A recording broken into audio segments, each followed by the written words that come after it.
Hey everyone, it's Carol again. Tonight I wanted to share a little bit with you about estate properties, wholesaling estate properties. I've actually went ahead and changed everything over to estate property wholesaling. Excuse me for 1 second here. I just want to make sure that I'm doing this properly.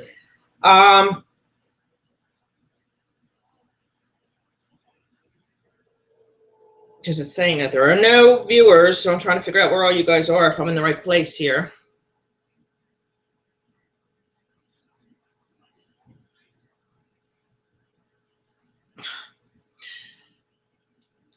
Okay, so it's just saying I have no viewers. I'm trying to figure out if you guys are here or not. I'm just going to go ahead and see if I can get a hold of Andrea to see if she sees this, so I know if you guys are here or not with me.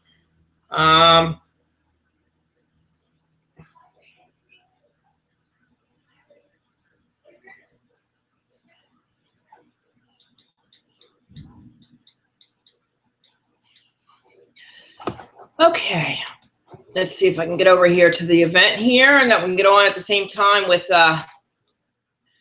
hopefully we can get on at the same time with the chat and the Hangout. That would be wonderful if I could do that, hopefully.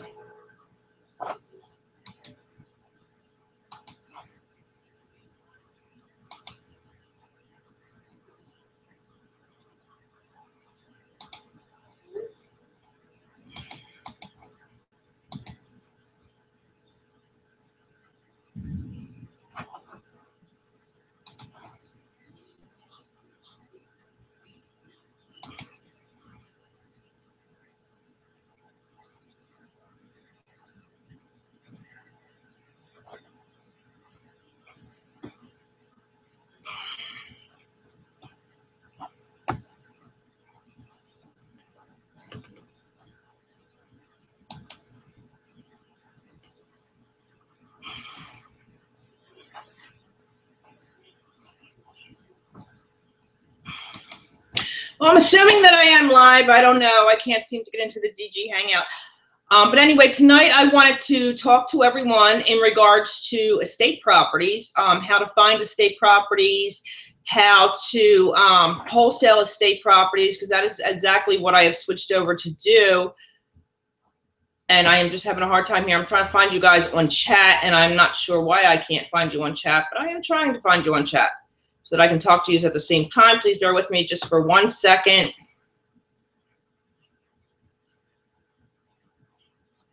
Let's see where we are. If somebody would just text me or let me know. Let's see.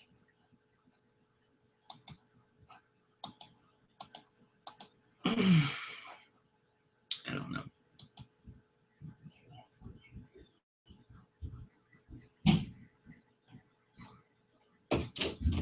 Let's see what we can do here.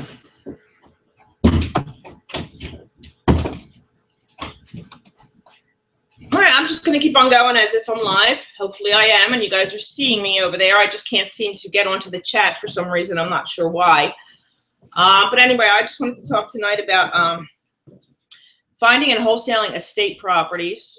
I have made the switch over to estate properties because, as many of you know, here in New Jersey, it's mostly all REOs and short sales, and there's so many foreclosures going on here that I've been having a hard time getting offers accepted. I've been getting outbid by other buyers, and it was just, you know, and then the banks were making me sign like this 50-page addendum for each property I was putting an offer in, and it really got to be a headache with the REOs here in New Jersey. So I just went ahead and I started to wholesale estate properties, and I started focusing on estate properties because they just made more sense. There was a lot more spread in them as far as how much the homeowner owed. A lot of times these properties are paid off, you know, because what happens with estate properties that we're hitting now is, you know, if you think about the World War II baby boomers, you know, right after World War II, everybody had babies. It was like the biggest baby boom in American history. Everybody had babies. That was like 1946. Okay, all these baby boomers were born. And now all these baby boomers are in their 60s and 70s. So in reality, they have all paid off their properties, and a lot of them, sadly, are either going into retirement homes. Some of them have passed away. There's a lot of estate properties. There's probably more estate properties right now, either sitting vacant or on the market, than there are foreclosures and short sales. So in reality, estate properties is where you need to start focusing, because that is exactly where many of the best spreads are going to be, the best equity spreads are going to be, are in your estate properties. Now, your estate properties, what I do, you know, if you're bird dogging estate properties and you're driving around, you're trying to find estate properties, one way to tell the difference between an estate property and a foreclosure is that the estate properties still have grandmom's curtains in the windows. You know, if you're driving by properties and you see a house that has newspapers piled up and looks vacant, the lawn's not mowed, don't assume that it's a foreclosure or a short sale. It could very well be an estate property. Estate properties still have grandmom's curtains in the windows, maybe have grandmom's chairs on the porch. You know, it still has some of grandmom's stuff in there in the estate property, where foreclosures are going to have vacant windows. They're not going to have anything in the windows. The property is just emptied out, cleaned out. There's a big difference between estate properties and REO properties.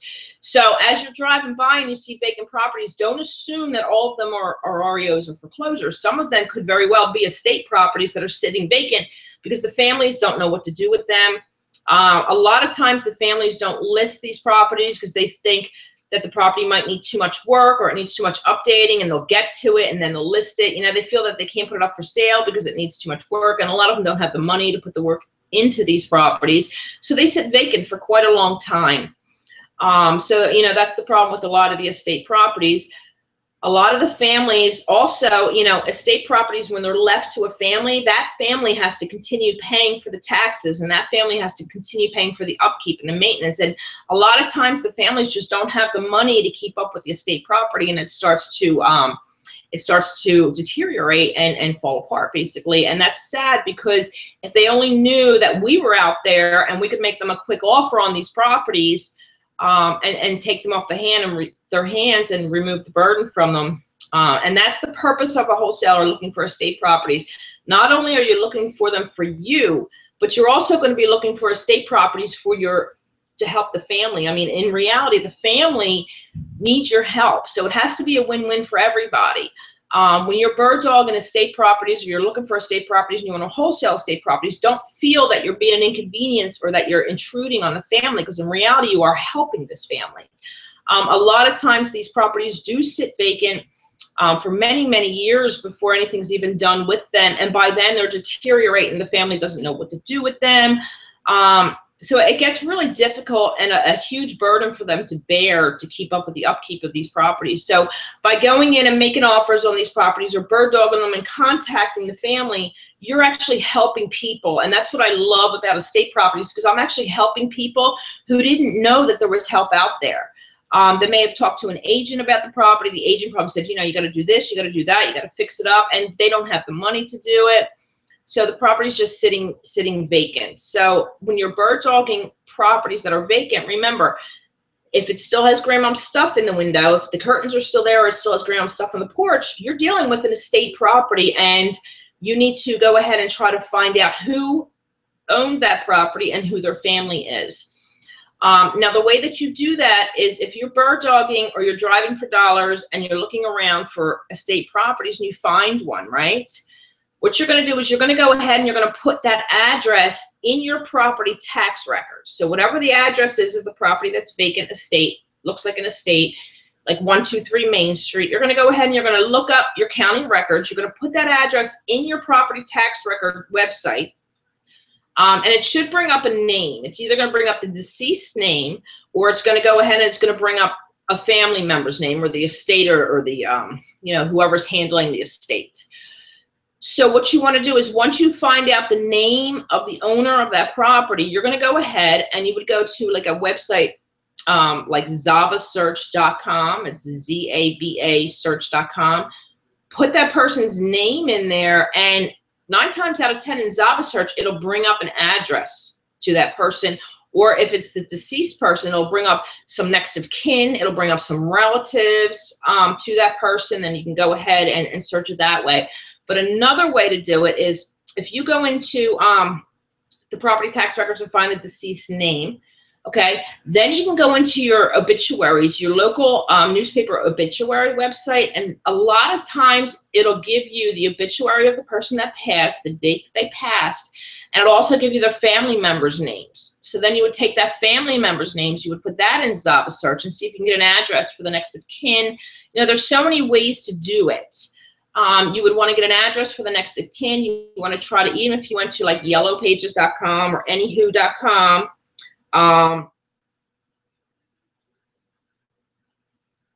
we can, I'm sorry, that was Andrea. Go into anywho.com or yellowpages.com with the name. A lot of times it'll bring up an address or even sometimes a phone number to the people. One thing you want to make sure, though, is when you go into the estate obituaries, if the person is recently deceased, like real recent, in the past 3 months, you really don't want to bother the family. I don't like bothering the family until like maybe 3 months or older. You know, the obituary is a little bit older. Give the family some time to grieve. I give the family some time to kind of, you know, get their head together, get their thoughts together in regards to the property. I don't like bothering the family right away. So if I get a name of a property owner and I put it in the obituaries and I find their families, I look at the date on the obituary. And if it's within the last 3 months, a lot of times I'll just set it aside and I won't contact that family until like 3 months from now, you know, because I really don't want to intrude on the family. But I do want to help the family, and I want to let the family know that there is help out there. And, you know, at first I used to feel a little funny about doing it this way, but in reality, you couldn't believe how many people, hold on, this is Andrea, I'm sorry. You won't believe how many people are out there that need your help. Let me just hook up with Andrea here, let her know I'm okay.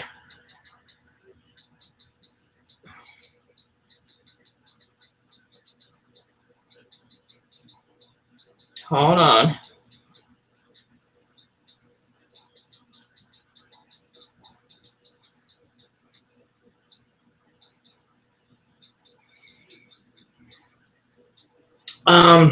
You won't believe how many people actually need your help. And, you know, I used to think it was a little weird at first. I was, you know, contacting the families of dead people and I was intruding, but I'm not intruding. And in reality, what I do, if I find the address of the next of kin or the survived relative, I'll mail them one of my estate letters. And my estate letters are very sympathetic.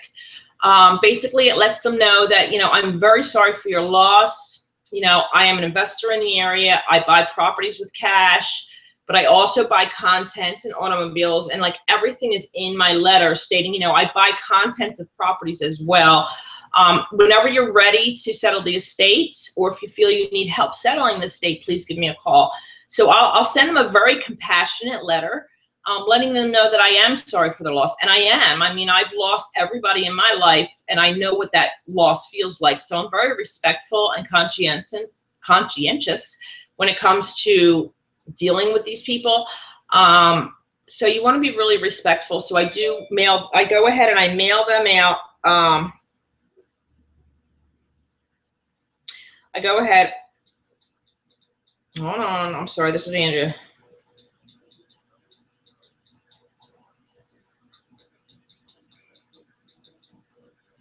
I go ahead and I mail them out my letter. So, you know, you're bird dogging estate properties. You find that estate property that's vacant.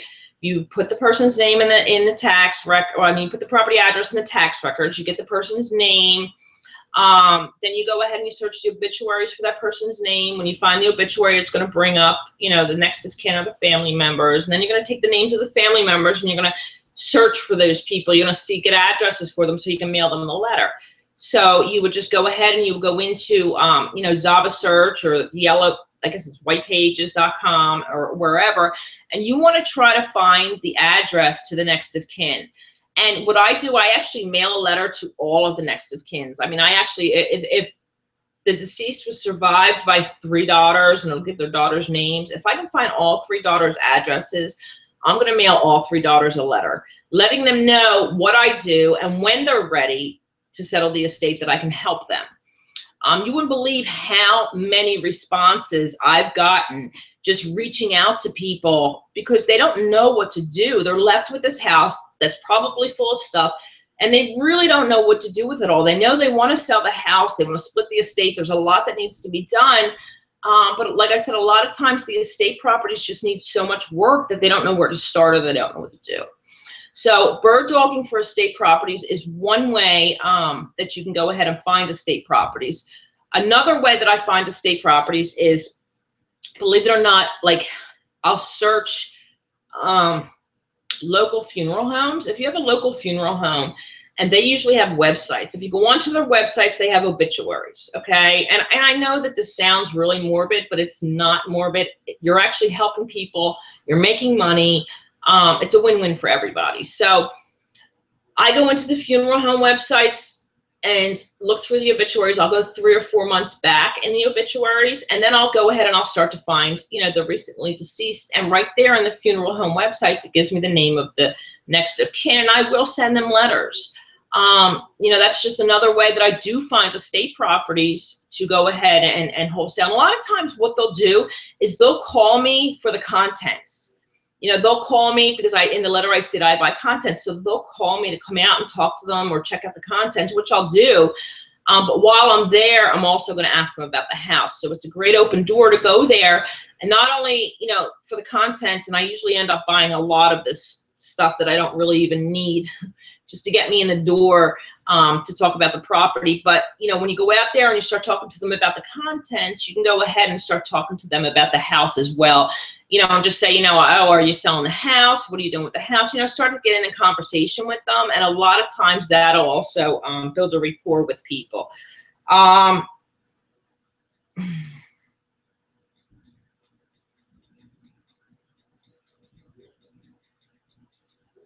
Okay, let me see something here.